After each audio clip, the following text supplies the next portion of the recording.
Bueno, yo soy Luis Felipe Montoya y con mi compañera Laura Nieto vamos a exponerle nuestra segunda tarea de biomecánica. Para comenzar, el procedimiento se hace la carga del modelo y la modificación de los parámetros. De acá entonces se selecciona el modelo que se va a necesitar, si tiene o no AFO, y acá se podía modificar tanto los ángulos de la plataforma como los ángulos del tobillo, todos para el punto uno. Para la simulación, según pues se cuadran las posiciones y los ángulos, y con la función de simular se puede generar el archivo en motion, el cual posteriormente con la función plot se va a graficar en el eje Y específicamente el valor del ángulo de la articulación subtalar y se va a graficar versus el tiempo. Bueno, para todos entonces se graficó el ángulo de la articulación subtalar versus el tiempo. Aquí se tiene el 1A en el cual se varió el ángulo RX de la plataforma y aquí están sus resultados, mientras que para B se varió el ángulo RZ de la plataforma también con sus resultados. Bueno, acá están los resultados y se puede observar que pues todos aumentaron el ángulo de la articulación a medida que se aumentaba el ángulo de la plataforma. Pero para el 1A entonces se puede observar que para un aumento lineal de la inclinación en Rx el resultado no fue lineal, ya que de 10 a 20 grados de la plataforma aumentó 15 grados, mientras que de 20 a 30 grados de la plataforma aumentó solo 4 grados de la articulación. Y un aspecto interesante del gráfico 1A es que entre 10 y 20 grados del ángulo de inclinación se mantuvo en un valor alto por el resto de la prueba, mientras que para los 30 grados hay un pico que decae con rapidez. Pues esto es posible que para ángulos pues ya mayores, ya como 30 grados, se dé como un rebote del sujeto por el cual se ve como este golpe, pues por decirlo así. Para uno B, la superficie puede considerarse pues de plantiflexión y no de inversión como en el 1A, mirando el movimiento de manera relativa a la superficie, ya que es la punta del pie la que va a golpear primero con la superficie y generando pues una fuerza de reacción. En 1B se tienen dos curvas para cada pues valor. Esto puede ser porque se da primero el impacto en la articulación del tobillo en la punta y luego pues se llega hasta la parte del talón transmitiendo así el esfuerzo. Y al comparar con el 1A se nota pues que los valores son considerablemente menores para estos ángulos, llegando incluso casi a la mitad.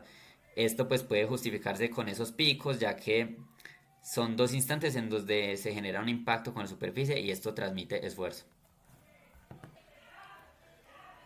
Como conclusiones, para uno puede considerarse que debe tenerse cuidado con aumentos de inversión en una plataforma, incluso aunque sean pequeños, ya que se vio que tanto aumentaba el ángulo de articulación para estos cambios. Ya esto debe tenerse cuidado porque puede generar lesiones en la articulación.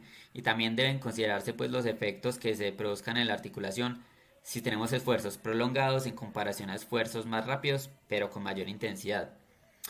Para uno B puede considerarse que esa posición del plano de caída, los esfuerzos van a poder repartirse entre ambos contactos y esto pues va a hacer que los ángulos para la articulación subtalar sean menores, evitando lesiones. Para variaciones en el plano RX desde los 10 ya se presenta un riesgo de lesión en el tobillo, mientras que para RZ hay un riesgo desde 30. Esto porque ambas superan el umbral de 25 de inversión de tobillo que menciona Hicks, que ya es peligroso. Bueno, este es el gráfico del punto 1C en donde se fue variando el ángulo de inclinación del tobillo. Estos son los resultados que se obtuvieron. Bueno, entonces antes debe hacerse una consideración y es que el modelo ya viene con una flexión de 20 grados de rodilla. Esto va a aumentar el ángulo relativo del pie con respecto a la superficie. Por ejemplo, aquí tenemos la posición neutra que igual va a tener una inclinación que podría considerarse plantiflexión, mientras que plantiflexión será aún más profunda y en cambio dorsiflexión será más leve. Bueno, para el análisis de este punto se tiene el artículo de Bhaskara que menciona que una superficie combinada de inversión con plantiflexión va a ser más inestable que una superficie únicamente con inversión para lesiones de tobillo. Entonces, lo que se menciona en el artículo cuadra con lo que se observa en los gráficos, que la posición de plantiflexión con inversión va a ser más inestable para la articulación subtalar al comparar únicamente con inversión. Si bien la diferencia no es considerable ya que se da alrededor de 1.5 grados, y esto se debe a lo mencionado anteriormente, ocasionado pues por la flexión de rodilla. Y para comparación está el gráfico de la posición neutra que trae neutra que trae la simulación, que son 11.5 grados de dorsiflexión y sería la más cercana a la superficie. Por eso, esta muestra el menor ángulo para la articulación. Y finalmente, la gráfica de 30 grados en dorsiflexión fue la posición dentro de las evaluadas que obtuvo el menor ángulo subtalar. En esta posición se da como el primer contacto al golpear en la parte del talón en la superficie, que transmite así rápidamente gran parte de los esfuerzos a la pierna. Esto en comparación a las demás posiciones, que el primer contacto era con la punta del pie, y esto puede facilitar la inversión de la articulación subtalar. Bueno, para el punto 2 se tiene la variación de los parámetros del AFO. Un AFO hace referencia a la órtesis de tobillo y pie, que es un dispositivo médico que va a otorgar soporte y estabilidad a estas partes del cuerpo. Entonces, para esta prueba se buscó simular la misma caída en la plataforma con inversión de 20 grados sobre un solo pie, pero esta vez con un AFO. Con esto se buscaba explicar si la órtesis y también las variaciones en sus propiedades tendrían influencia en la prevención de las lesiones del tobillo. Para tener una mejor comparación en la gráfica, además de aumentar las propiedades del AFO, también se redujeron las mismas en adición a una gráfica sin modificaciones, todo pues de manera independiente. Y bueno, aquí se tienen las gráficas del ángulo de la articulación subtalar variando los parámetros med bushing y lat bushing del AFO. Y aquí hay un zoom para ver esto mejor. En el aumento de ambas propiedades se llegó a una reducción del ángulo de la articulación subtalar cercana a la mitad del valor cuando no se tenía órtesis. Esto pasó de un ángulo de 50 grados a uno cercano a 26 grados. Al reducir ambas propiedades 10 veces, los resultados fueron casi iguales entre ellos, con ambas teniendo ángulos casi iguales en 39 grados, y ligeramente peores que el AFO sin modificar, que presentó un ángulo de 37.5 grados. A pesar de que tanto en el aumento como en la disminución de las propiedades del AFO se obtuvieron ángulos muy parecidos, observando a detalle se tiene que cuando se aumentaba cada propiedad, medial bushing fue quien dio un ángulo menor como resultado, mientras que al disminuirlas también fue esta quien presentó el ángulo mayor. Con estos datos se puede concluir que el parámetro medial bushing va a presentar una mayor influencia en la limitación del movimiento de inversión del tobillo, lo que contribuye a incrementar la estabilidad articular y pues en consecuencia va a disminuir el riesgo de lesiones. Pero también, pues sin embargo, es importante que se destaque que la diferencia entre ambos parámetros, el medial y el lateral bushing, no fue significativa, o sea, fue muy poco, por lo que ambos desempeñan un papel relevante en el control del movimiento y no debe subestimarse la contribución de ninguno. Bueno, para esa parte de la examinación, lo que buscamos fue analizar cómo la altura y la inclinación de aterrizaje afectan en los ángulos de la rodilla. Por eso primero hicimos una búsqueda en la literatura para identificar cuáles son los ángulos de rodilla que se asocian a un mayor riesgo ligamentario, especialmente en el ligamento cruzado anterior. Según lo que se encontró en el estudio Podraza, se observa que las fuerzas de reacción del suelo y los índices de contracción muscular disminuyeron cuando hay más flexión en la rodilla. En otras palabras, lo que quiere decir es que mientras más flexionada esté la rodilla, menos es la carga que reciben los ligamentos.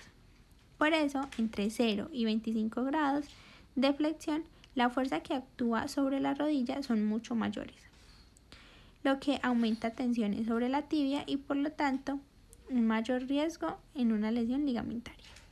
Ahora, para la altura y la inclinación se decidió trabajar en base de los estudios de Lepal y Moissan, donde se decidió trabajar a una altura de 44 centímetros, ya que indica que a caídas entre 40 y 45 centímetros generan mayores cargas en la rodilla, aumentando el riesgo potencial de una lesión ligamentaria. Además, para la inclinación se decidió variar los ángulos entre 10, 20 y 30 grados, tomando en cuenta que superficies inclinadas medialmente provocan una mayor pronación y una mayor rotación interna, lo que incrementa el estrés en las estructuras mediales de la pierna. Bueno, ahora para los resultados de la simulación, vemos que en esta gráfica se muestra cómo cambia la flexión de rodilla según la inclinación de la superficie. Se analizaron 3 casos, cuando el ángulo vale 10, 20 y 30 grados. Lo que se ve es que al aumentar la inclinación, la rodilla se flexiona menos.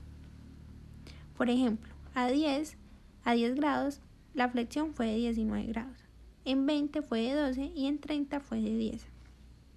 Esto indica que la mayor inclinación hace que el aterrizaje sea más rígido, ya que hay menos movimiento de flexión, lo que podría significar más demanda en la articulación de la rodilla. Ahora, para responder la pregunta de que si el modelo permite confirmar una lesión real, la respuesta sería no. El modelo no permite confirmar una lesión. Lo que sí permite es decir que los resultados que se obtuvieron se comportan de manera muy similar a lo que se describe en la literatura.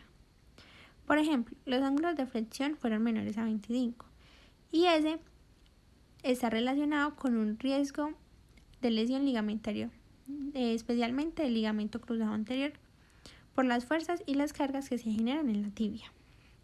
Entonces, aunque el modelo no puede diagnosticar una lesión real, sí puede mostrar una tendencia que coincida a lo que se espera teóricamente.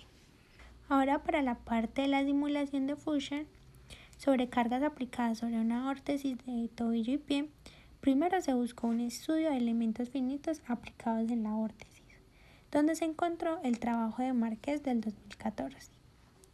Ellos eligieron 3 instantes del ciclo de la marcha para simular las condiciones de carga más extremas, y en nuestro caso tomamos el segundo instante, que corresponde más o menos al 32% del ciclo, que es cuando el pie está completamente apoyado en el suelo.